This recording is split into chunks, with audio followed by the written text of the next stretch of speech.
خدای ټول سره مخاطبه وکړه براه راست خدای ورته وی الست بربکم آیا زستا سو رب نیم قالو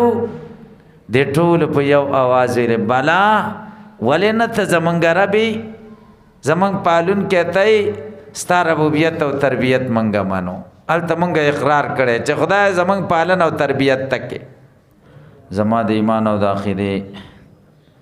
ډیرو معزز او حاضرین او مسلمانانو ورونو د قران کریم دی اولنی آیت کی چې د مانزه په هر رکعت کې مونږ تلاوت کوو دی اولنی آیت کې د خدای دو صفاتونه بیانای اول صفت د الوهیت بیانای او دویم صفت د ربوبیت بیانای د الوهیت معنا دا ده خدای دا بیانای چې زه معبود یم د عبادت مستحق بل نشت او یقینا د الله نه بغیر د عبادت حق څوک نه لري عبادت ځان زیات عاجزه کول او زیات عاجزی د خدای نه بغیر بل چاته نه ده پکار د ټولو نه غټه عاجزي دا ده چې سړی سر او تندی په ځمکه چاله کیدي دیو جنا زمونږ دین کې غیر الله ته سجده نه ده جایز رسول الله صلی الله علیه وسلم فرمایلی دي که د الله نه بغیر په مخلوق کې چاته سجده رواوي ما به ښځو ته حکم کړی وی چې خاوندانو ته سجده کوئ لیکن د خالق نه بغیر مخلوق ته سجده نه ده روا لہذا ښځې خاوندانو ته سجده نشي کولی نو د الله صفت د الوهیت الحمدلله کې بیان شو ورپسې موږ له تعلیم د ربوبیت راکړي د الله دویم صفت بیانای چې الله کې ربوبیت شته ربوبیت څه معنا ده ته د خدای عبادت کوه خدای ستا پالنه کوي ربوبیت پالنه کول ربوبیت دا معنا چې د ورکوټي والی نزوانه ته پوخوالی تستا رسول ستا ټول ضرورت او حاجتونه پورا کول دې ته ربوبیت وایي د خدای نه خدای د عبادت مستحق دی او خدای زمونږ تربیت او پالنه کوي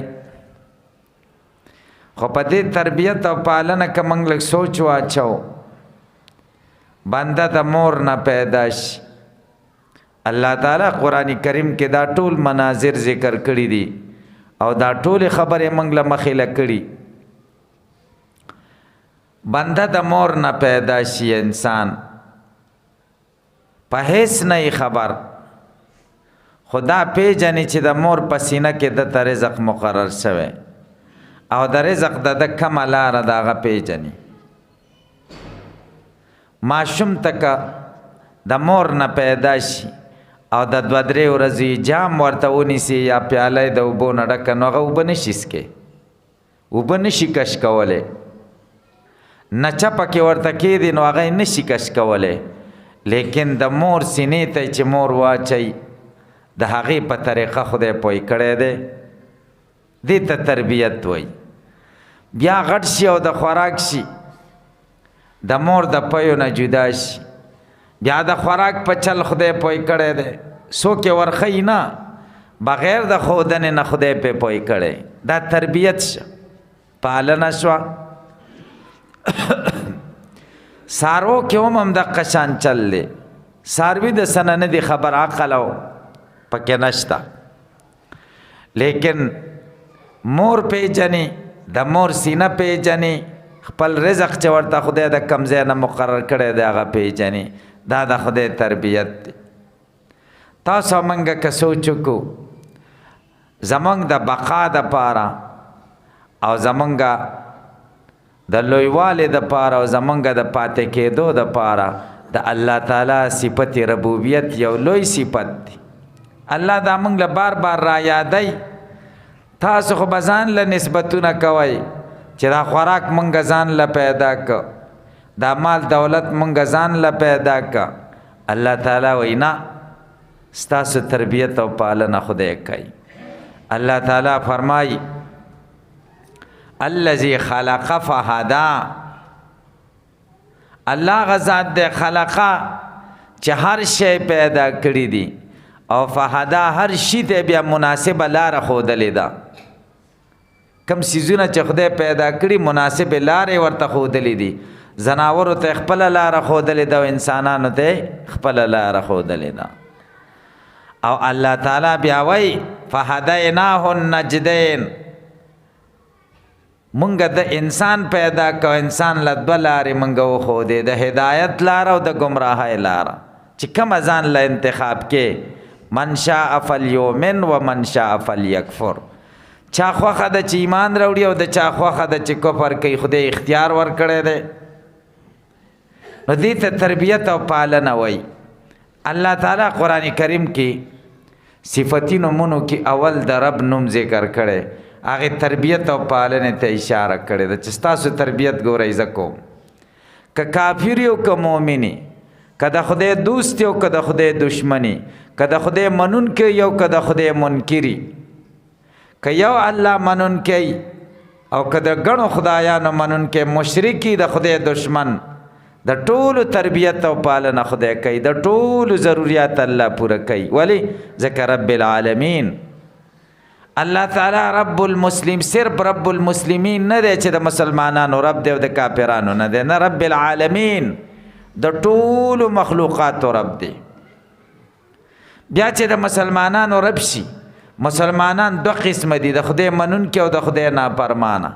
د منونکو او د نافرمانو ټولو تربیت او پالنه کوي. ډېر کرته د خدای نه باغیان خلک خدای ښه رزق ورکوي، او د خدای منونکي امتحانن په خدای تنګسي راولي. ډېر کرته داسې کافری د خدای دشمنی مشرکی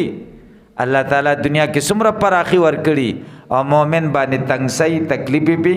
ځکه خدای خو رب العالمین دی. کچری د مسلمانانو رب نو د کافرانو ضرورت بچا پورا کول،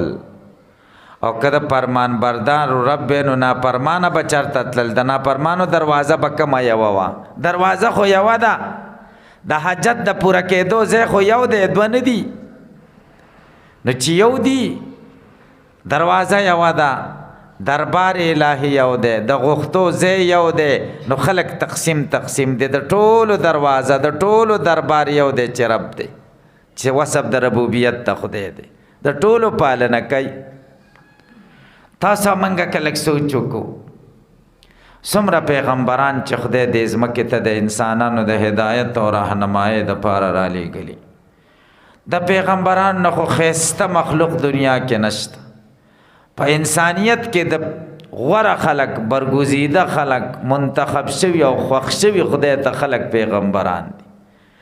ځکه دا خدای بطور نمونه رالیږلي د انسانیت ته، د دوی په شان ځان برابر کوي. نو خدای خوښ کړي دي او خدای رالیږلي دي. نو د خدای د ټولو نه خوښ خلق دي. خو د خدای د ټولو نه خوښو خلکو باندې امتحانات او تکالیف راغلي. د آدم علیه السلام نه تر زمونږ پیغمبره پورې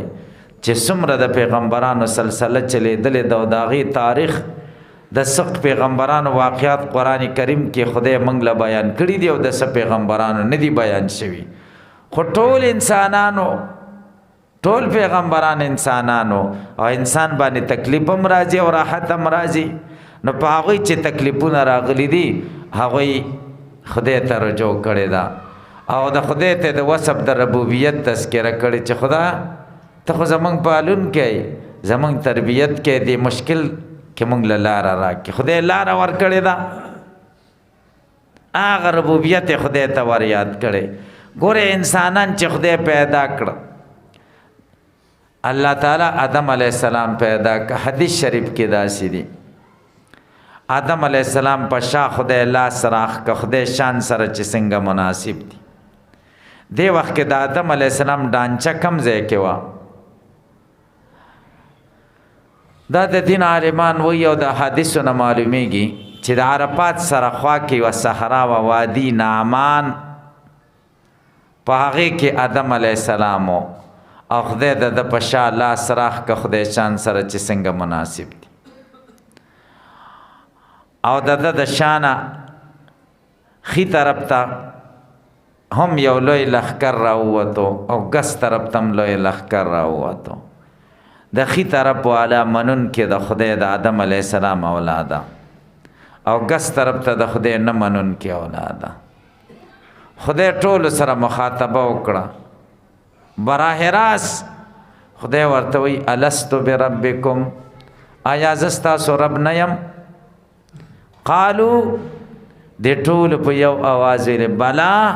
ولې نه ته زمونږ رب یې زمونږ پالونکی ته یې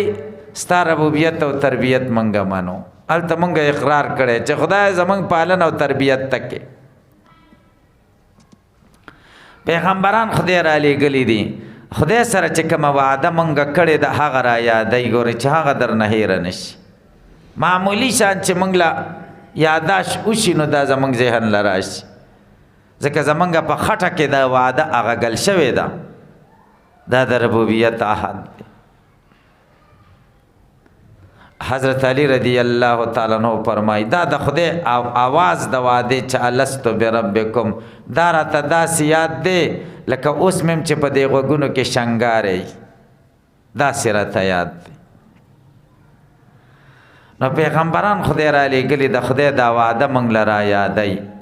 او د خدای وصف د ربوبیت موږ له بیانوي چې خدای رب دی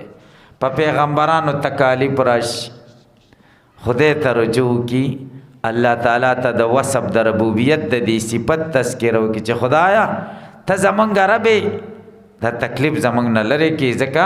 رب دې ته وایي چې مشکل کې به بنده ته لاره د حل ورکوي او د خلاصون دې ته رب وایي آدم علیه السلام خدای راولېږه او خدای پیدا او داغه نه یو اجتهادي خطا وشو ګناه ورته نشو ویلی چې ګناه ته وشو ځکه پیغمبران د ګناه نه پاکي د غنم دانه یې وخوړه د کمې ونې نه چې منع شوی و د هغې نه یې خوراک وکړه هغه د څه شي ونه وه خدای ته پته الله تعالی د جنت نه ځمکې ته راکوز او مخکې نه اراده داسې وه ځکه آدم علیه السلام پیدا د دې دپاره و چې د انسانیت نسل په ځمکه کې د ده نه خور شي او چې جنت کې و نو جنت کې خو نسل نه خورېږي ځکه چې عبدالرحمن بابا شاعر وایي جنت ځای د توالد تناسل نه و د غنم دانه بهانه شوله بابا ته دا د غنم دانه خو هسې بابا ته آدم علیه السلام ته بهانه شوه الله تعالی پیدا کړی د دې دپاره چې د انسانیت دا سلسله به خورېږي دا خو هر څه لیکل شوي مخکې آدم علیه السلام خدای ته سوال کوي چې خدایه خطا خو وشوه اوس بل ځای نشته چېرته به ځم څه راته بخښنه وکړي الله تعالی بیان کوي چې ده څنګه دعا وکړه داسې ویل ربنا ظلمنا انفسنا وان لم تغفر لنا وترحمنا لنکونن من الخاسرین دا ډیره بهترینه دعا ده ای ربا مونږ ځان سره ظلم کړی که ته راته بخښنه ونه کړې په مونږ رحم ونه کړې مونږ به د ډیرو تاوانیانو نه شو الله تعالی ته وصف د ربوبیت ور یاد کړه ربنا ای زمونږ ربا ته خو زمونږ رب یې مونږ نه خطا وشوه دا راته معاف کړې نو خدای ورته معاف کړه الله جل شانه نوح علیه السلام راولېږه هغه باندې ډېر د تکلیف دور او زمانه راغله ټول قوم د سره وران شو ټول مشرکانو کاڼو بوټو ته به سجدې لګولې دا ډېره سخته خبره ده د توحید او د الله د یووالي علمبردار پیغمبر صرف نوح علیه السلام کم قوم ته چې لېږلی و هغوی به په لاسونو ځان له خدایان جوړول او د هغې عبادت به یې کوو نوح علیه السلام وایي خدایه دا پسې لانجه ووړېدو 50 کم زر کاله د صرف دعوت چلولی دی او په 80 کلنۍ کې دته پیغمبري میلاو شوې ده 10 د پاسه زر کاله د عمر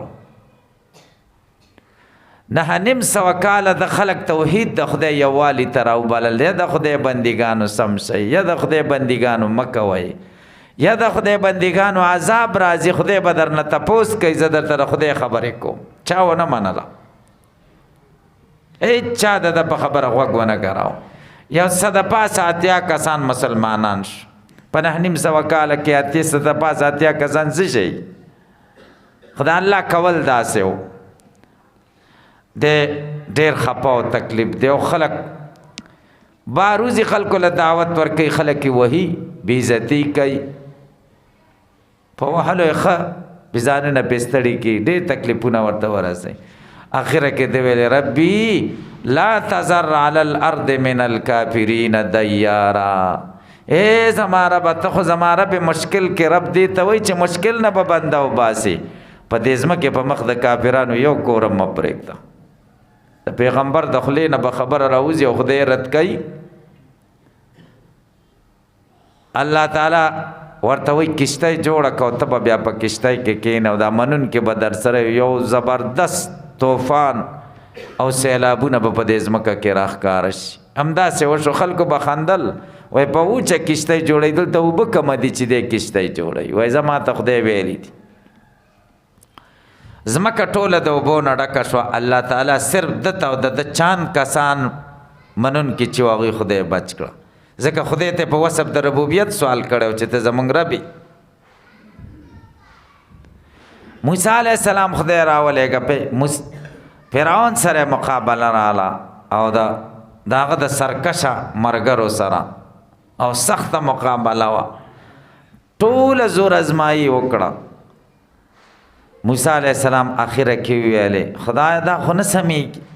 ربنا اطمس على اموالهم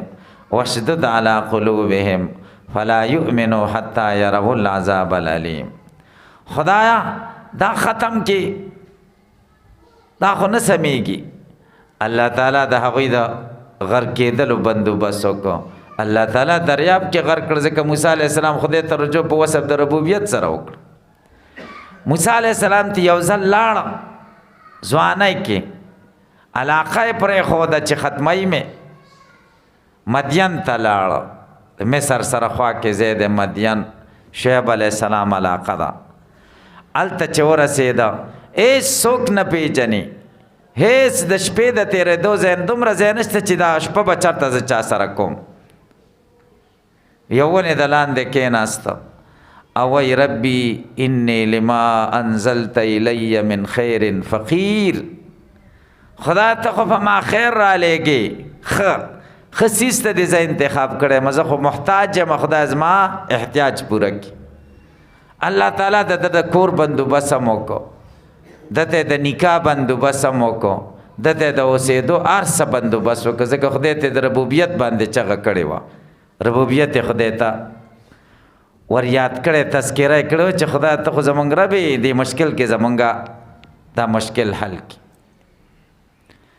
عیسی علیه السلام آخره کې خدای راولېږه خلک ورته راغله چې مونږ به په تا هله ایمان راوړو چې د بره نه یو دستارخان راشي او په هغې دستارخان کې قسمه قسم خوراکونه یې فرمایشي خبرې وي عیسی علیه السلام ورته ګوره بیا به ایمان را نه وړئ نو خدای به تاسو ته سزا درکړي وایي نه راوړو عیسی علیه السلام دعا وکړه اللهم ربنا انزل علینا مائدة من السماء ای خدای چې ته خو زمونږ رب یې نو په موږ دستارخان را نازل کړي چې دوی ایمان راوړي خدای دعا ومنله دستارخان یې پرې را نازل کړه خلکو بیا انکار وکړه خدای ته خنزیران او بیزوګان جوړ کړل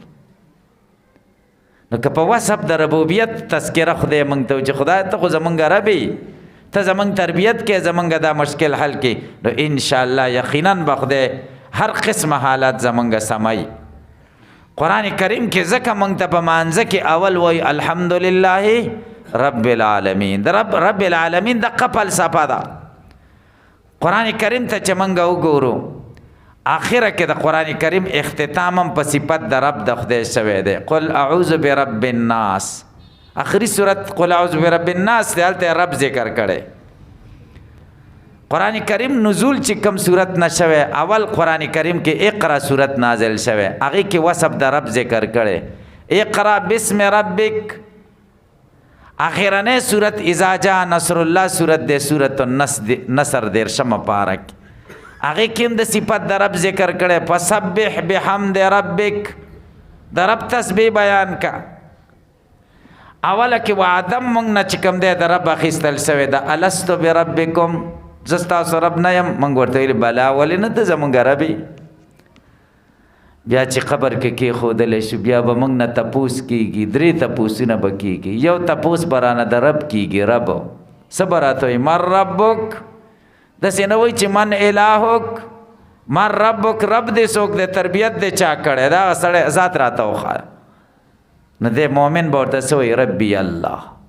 رب مې الله دی کله حساب کتاب وشي جنتیان جنت ته لاړ شي دوزخیان دوزخ ته لاړ شي آخري فیصله وشي الله تعالی آخري فیصله بیان کړي وقضي بینهم بالحق وقیل الحمد لله رب العالمین رب العالمین باندې خبره ختمه شو الله تعالی به د دې په منځ کې به د انصاف فیصله وشي او به ویلی شي چې ټول د خدای توب صفتونه الله ته ثابت دي چې د ټولو مخلوقاتو رب دی که څوک جنت ته بوتل او که څوک دوزخ ته بوتل جنت ته چې څوک بوتلل دای پې رحم وکړو دوزخ له چې بوتلل دای عدل وکړو ظلم نه دی ځکه رب العالمین رب د چا سره ظلم نه کوي رب د انصاف او د عدل والا ذاتي نو قرآن کریم کې مونږ له اول نه قرآن کې دا وایي او د مانځه په هر رکعت کې د دې تذکره کوو چې تاسو دعاګانې کوئ خدای ته رجوع کوئ نو په وصف د ربوبیت کوئ ربنا ای رب زمونږ ته زمونږ مربي ته زمونږ تربیت کې ته زمونږ پالنه کې دې مشکل کې مونږ له لاره راکړي نو انشاءالله الله به لاره درکړي الله تعالی دې ما تاسو ته د عمل کولو توفیق را نصیب کړي او الله تعالی دې زمونږ او ستاسو ټول دعاګانې قبول کړي درود شریف وایي